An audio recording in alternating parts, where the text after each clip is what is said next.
Welcome everyone, Costin here on Serious Gaming with a look at Dark Souls Remastered, the PC version, to talk about it.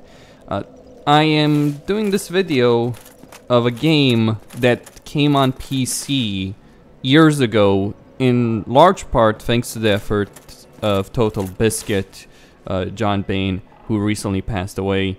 And I mentioned in the video discussing that, and I'm going to mention it here, that that was one of his accomplishments, that he helped bring Dark Souls to PC. How was that? Through the petition that people had. He brought attention to that, he pushed for it, and that did help bring Dark Souls to PC.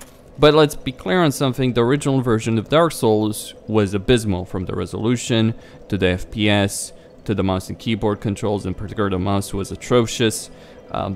Into many other issues. It was not justifiable what they did back then, and it's not justifiable what they're doing now, where they're asking 20 euros or 40 euros if you don't own it already. They're asking 20 euros if you own Dark Souls 1 already, if you own the Prepare to Die edition already, to get this version. But Namco Bandai and From Software being greedy cocksuckers is not news. It's been cleared since Dark Souls 1 has been released on PC. And remember, it came on PC with Games for Windows Live initially, which was a horrible piece of mess in itself. It came with that originally on PC, then they removed it. Games for Windows Live died as well, of course. And there were plenty of mods to fix it, but it was still a horrible version. And then you have Dark Souls 2 and the nonsensical Scholar of the First Sin DLC, and then you have Dark Souls 3 with some of the DLC that they did for that game and how they handle that. So business practices by Namco Bandai and From Software leave a lot to be desired. In a version like this, which is a graphical update, controller update, an improvement over the original version, shouldn't be something that costs 40 euros to buy if you don't own the game, or 20 euros or $20 if you already own the game. It should be available to people for free. I understand it's a big deal if you're on a console player, right? And you're getting it on Xbox One or PS4, you do have a smoother version. It's 60 FPS, it's better graphically, and for that, you could argue it makes sense. I still argue that the price is too high, that they could have lowered it, and that they should have given this for free to PC users. Having said that, one of the key advantages of this version is that, although I have finished Dark Souls 1 with mouse and keyboard, with DS Fix, without DS Fix, one of the things to point out there is that DS Fix was never perfect, neither on a graphical level or a control level. Yes, it fixed the issues to a certain extent, but its way of implementing frame rate fixes to get you 60 FPS, its way of handling UI scaling, its way of graphical improvements left quite a bit to be desired, but that's fine. It was a mod. It's not, it wasn't an official fix that the developer made. It contained things that should have been in the game by default, and the way this version handles in terms of controls, in terms of graphics, that also should have been in the game by default when it came to PC. That it wasn't just shows you the abysmal business practices. I mean, we should be happy that the Souls series came to PC, that it was put on PC, that happened in the first place, despite the skepticism at the time. It was a big deal, it still is a big deal, but that doesn't justify the shitty business practices that these companies From Software and Namco Bandai have engaged in continuously, not just with this title, not just with the Souls series, but in general. And it is something that is worth mentioning. Now, what does the version offer? Better graphics, some changes, minor changes to the game, but nothing too spectacular. But mainly graphical changes. You can see the game looks better. There's improvement in texture quality. The armors certainly look better, and that's something that DSFix couldn't improve on. So there is an improvement here versus even what DSFix did give us. But it's not it's not that big of a deal when you consider what a free mod was able to give players shortly after the game came out, at least in terms of graphic, and there's improvements in terms of grass and all that kind of stuff, and that's welcome. And you also have UI scaling. If I go to the settings here, and actually, all right, it's a bit weird navigating the menu for a reason I'll get into in just a second, but you have UI scaling. For the most part, though, most of these settings graphically are the same. The only difference, and mind you, I haven't picked up Dark Souls 1 for a while because playing it is horrible. It's clunky. With mouse and keyboard, it's the mouse that really makes you suffer, not the keyboard. It's really the mouse and the way that handles, so that's why I haven't played it. But you have temporarily anti-aliasing. I think that's the only difference. You had the option to disable motion blur and depth of field from the start, I believe. I don't think you had ambient occlusion though, if I remember correctly. Either way, so that's one of the things you get there graphically. The biggest changes though are not graphics, it's mouse and keyboard controls. This is the first Souls game in which we have proper mouse and keyboard prompts. Only took you 3 games from software. Only took you 3 sodding games to actually add that. Very difficult, I can imagine. Extremely difficult to do that. How many years has it been?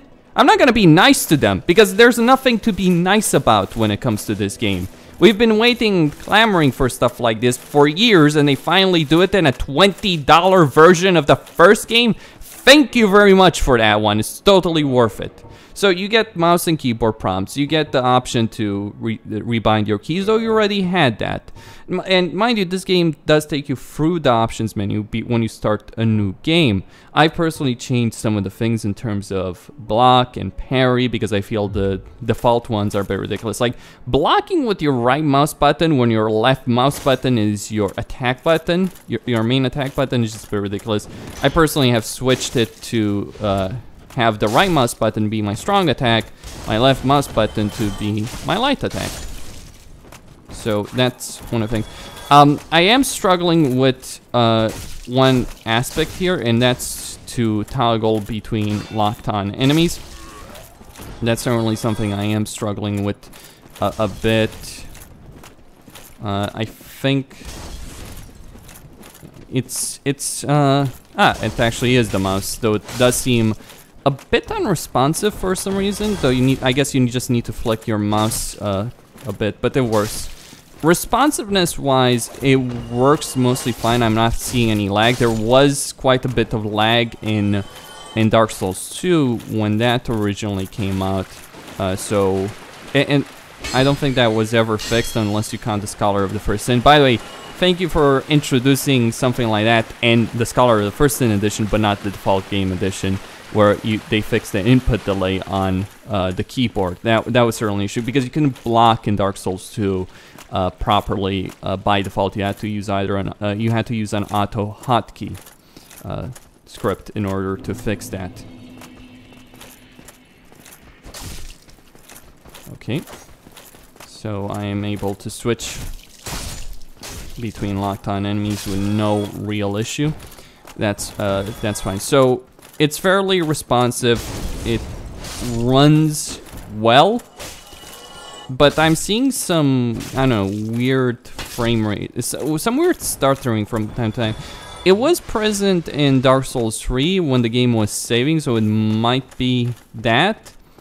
Though this isn't in Dark Souls 3 engine. I kind of wish it was. It would have been a lot better. I probably need to improve my camera sensitivity to control it better. I think that's something that would help me.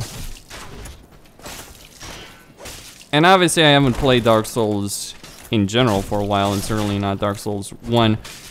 You get used to things past 1. 1 is a very different beast than 2 or 3. For starters, it's a lot slower, it's a lot more methodical.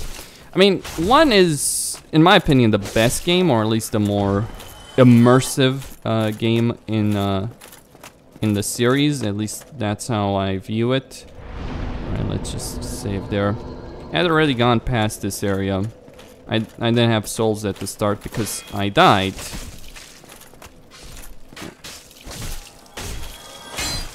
to a specific enemy.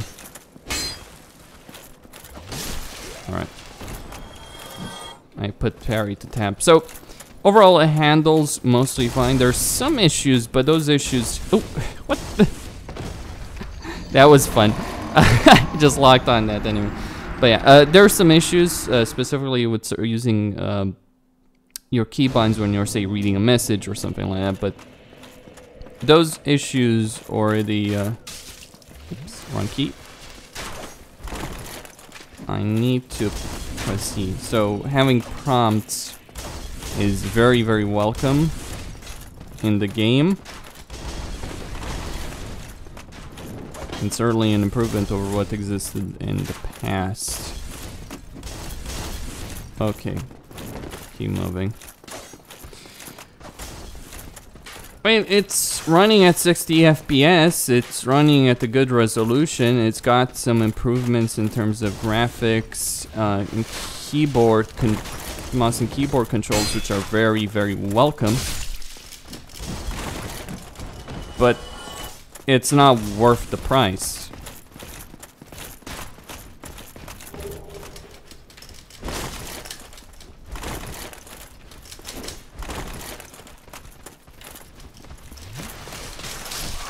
Okay. Well, I knew I was gonna die trying to get that ring, but that ring is worth getting at the start over here.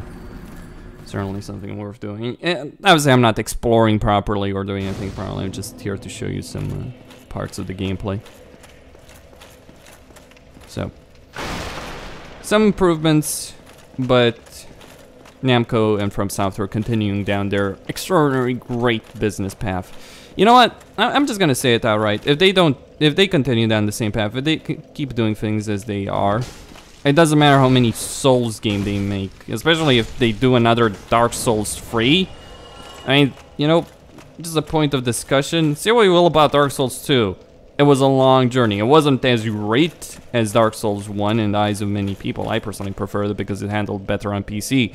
But it certainly wasn't as grand as Dark Souls 1, but it still was a long journey. Dark Souls 3 was too short.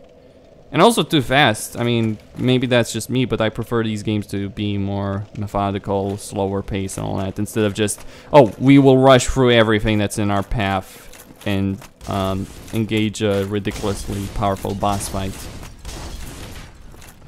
So anyway, that's all I had to say on the subject. Costin here on Serious Gaming signing out. Don't forget to subscribe, like the video. Thank you all for watching, and stay tuned for more.